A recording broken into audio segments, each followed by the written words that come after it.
If you look at the picture of Akhenaten and his daughters, the pharaohs, they had these huge headdresses. That was to hide their large skulls. They're hominids. They're not human beings. They're very, very smart.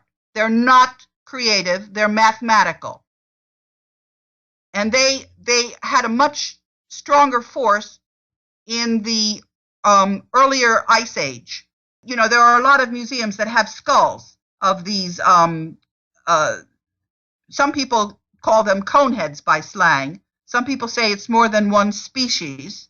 It's pretty clear that that group is not able to, they may produce offspring in mating with female humans, but that offspring is not fertile, or we would see more of these hominids.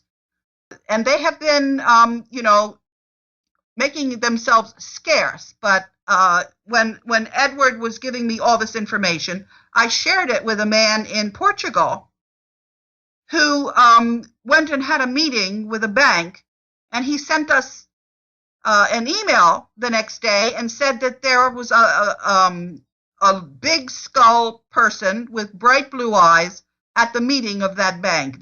This person, the bank had made some improper loans to his father. And so he was meeting with a bank about those improper loans. Well, interesting. That takes things in a bit of a different direction. So you're basically saying that these beings, whatever they really are then, maybe not human hominids. We've talked about elongated skulls and other oddities before on the program, so we're familiar with it in that regard. But you're basically saying that that's the power behind the throne in this case. What you have is a world in which there are secret societies and secrets, and the news and the information that ought to be public is not public. That group that I was telling you about, the Jesuits, and behind them this group called Capensis, Homo capensis, or coneheads as some people call them, they were trying to steal the world's gold. So it goes back to Yamashita's gold, this whole story.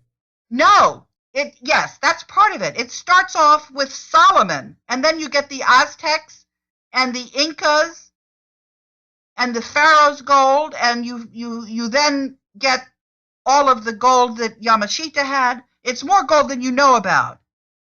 The world is incredibly wealthy.